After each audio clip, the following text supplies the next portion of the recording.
Hi guys, welcome to our channel. எல்லோரும் எப்படி இருக்கீங்க? நல்லா இருக்கீங்கன்னு நம்புகிறேன். இன்றைக்கி நம்ம என்ன ரெசிபி பார்க்க போகிறோம் அப்படின்னா, நம்ம எப்போதும் இன்ஸ்டண்ட்டாக செய்யக்கூடிய நூடுல்ஸ் ரெசிபி தான் பார்க்க போகிறோம்.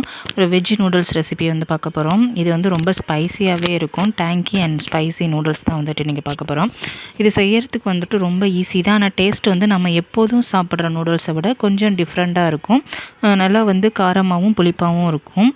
நம்ம ரெஸ்டாரண்ட்டில் சாப்பிடுவோம் இல்லையா, அதே மாதிரி டேஸ்ட்டுக்கு இருக்கும். பட் ஆனால் இதை 2 டைப்பாக செய்யலாம். ஒன்றும் நீங்கள் நூடுல்ஸை இந்த மாதிரி அதே தண்ணியில் நம்ம வேக வச்சுக்கலாம். இல்லைனா தனியாக நூடுல்ஸை அவிச்சு எடுத்துகிட்டு அதுக்கப்புறமேட்டு நம்ம மசாலா ரெடி பண்ணி போடலாம். எப்படி வேணாலும் நீங்கள் செஞ்சுக்கோங்க, உங்களோட இஷ்டம். இன்றைக்கி நான் நைட் டைமில் செஞ்சேன். ரொம்ப டைம் ஆகிடுச்சு அப்படிங்கிறதுனால இந்த மாதிரியும் நான் செஞ்சுட்டேன். சரி, ஓகே, இதை இப்போ எப்படி செய்யலாம், இதுக்கு தேவையான பொருட்கள் என்ன பார்த்துடலாம் வாங்க. இதை செய்கிறதுக்கு பார்த்தீங்க அப்படின்னா, ஒரு சின்ன வெங்காயம் எடுத்துக்கோங்க. சின்னதாக ஒரு வெங்காயம் எடுத்துகிட்டு அதை குட்டி குட்டியாக கட் பண்ணி வச்சுக்கோங்க. 3லேருந்து 4 வரமிளகாய் எடுத்து கிள்ளி வச்சுக்கோங்க. 2 பச்சை மிளகாய் எடுத்துக்கோங்க. நான் சொல்கிறது பார்த்தீங்க அப்படின்னா 3லேருந்து 4 பேர் சாப்பிட்ற அளவுக்கு சொல்கிறேன். ஒரு 4 நூடுல்ஸ் பாக்கெட், சின்ன பாக்கெட் போடுற அளவுக்கு சொல்கிறேன். இன்றைக்கி நான் எடுத்திருக்க பிராண்ட் பார்த்தீங்க அப்படின்னா இப்பி நூடுல்ஸ் தான்.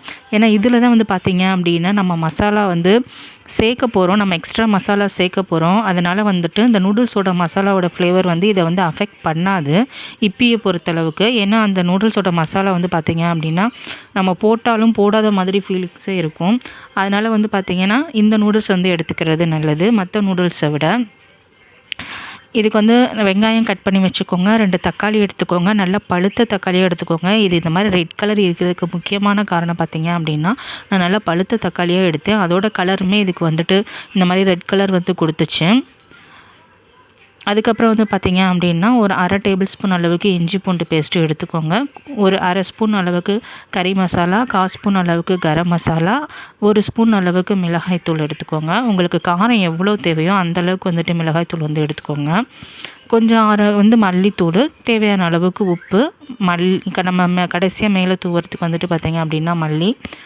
அதுக்கப்புறம் பார்த்திங்க அப்படின்னா லாஸ்ட்டாக நம்ம இவ்வளோ காரம் சேர்த்துருக்கோம் இல்லையா, அதனால் அதை பேலன்ஸ் பண்ணுறதுக்காக ஒரு 1/2 டேபிள் ஸ்பூன் அளவுக்கு சர்க்கரை, 1 டேபிள் ஸ்பூன் அளவுக்கு பட்டர், அன்சால்டட் பட்டர் சேர்த்துக்கோங்க. சால்டட் பட்டர் இருந்துச்சு அப்படின்னா நீங்கள் சேர்க்குற உப்பை கம்மி பண்ணிக்கோங்க. அவ்வளோதான் இதுக்கு தேவையான பொருட்கள். சரி, இதை எப்படி செஞ்சிடலான்னு பார்த்துருவாங்க. ஃபஸ்ட்டு ஒரு அடுப்பில் ஒரு கடாய் வச்சுக்கோங்க. எண்ணெய் ஊற்றிக்கோங்க. 1/2 டேபிள் ஸ்பூன் அளவுக்கு ஜீரகம் சேர்த்துக்கோங்க. நம்ம கட் பண்ணி வச்சுருக்க வெங்காயம், பச்சை மிளகாய், வரமிளகாய் இது எல்லாத்தையும் சேர்த்துட்டு எல்லாத்தையும் வதக்குங்க. அது வதங்கினதுக்கப்புறமேட்டு இஞ்சி பூண்டு பேஸ்ட்டு, தக்காளி இது எல்லாத்தையும் சேர்த்து நல்லா ஃப்ரை பண்ணி விட்டுக்கோங்க. அதுவும் எல்லாம் நல்லா வதங்கி வந்ததுக்கப்புறமேட்டு பார்த்திங்க அப்படின்னா மசாலா பொருட்கள் என்னென்ன தேவையோ அது எல்லாமே சேர்த்துக்கலாம். நான் சொன்னது கரம் மசாலா, கறி மசாலா, மஞ்சத்தூள், மிளகாய்த்தூள், உப்பு இது எல்லாத்தையும் சேர்த்துட்டு நல்லா மிக்ஸ் பண்ணி விட்டுட்டு அதுக்கப்புறமேட்டு ஒரு நூடுல்ஸ்க்கு ஒரு கிளாஸ் அளவுக்கு தண்ணி, அதாவது 200 ml அளவுக்கு தண்ணி இருக்கணும். அந்த மாதிரி இப்போ 4 நூடுல்ஸ் எடுக்கிறீங்க அப்படின்னா 4 கிளாஸ் சேர்த்துக்கோங்க. சேர்த்துட்டு நல்லா தண்ணியை கொதிக்க வச்சதுக்கு அப்புறமேட்டு நம்ம நூடுல்ஸ் மசாலாவையும் சேர்த்து நல்லா கொதிக்க வச்சுட்டு நம்ம போட்டிருக்க நூடுல்ஸ் எல்லாத்தையும் ஓப்பன் பண்ணி அதில் ஆட் பண்ணிவிட்டு அதை நல்லா வேக வச்சு எடுத்துகிட்டு அட் லாஸ்ட் பார்த்திங்க அப்படின்னா சர்க்கரை, பட்டரு, அதுக்கப்புறமேட்டு கொத்தமல்லி இலை நம்ம எப்போதும் சேர்க்குற மாதிரி சேர்த்துட்டு தண்ணி எல்லாம் வற்றினதுக்கு அப்புறமேட்டு இறக்கிற வேண்டியதான். இறக்கிட்டோம் அப்படின்னா நம்மளுக்கு நூடுல்ஸ் ரெடி ஆகிடும்.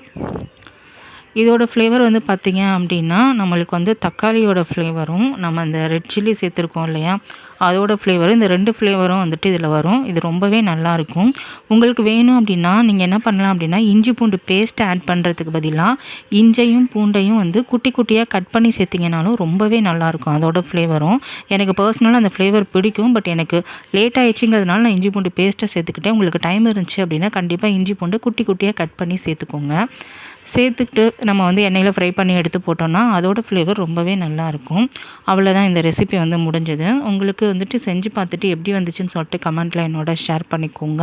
இந்த வீடியோ உங்களுக்கு யூஸ்ஃபுல்லாக இருக்கும்னு நம்புகிறேன். மறக்காமல் நம்ம சேனலை சப்ஸ்கிரைப் பண்ணி வச்சுக்கோங்க. இந்த வீடியோவுக்கு ஒரு லைக் கொடுங்க. இன்னும் ஒரு யூஸ்ஃபுல்லான வீடியோவில் உங்களை மீட் பண்ணுறேன். Until take care and bye guys.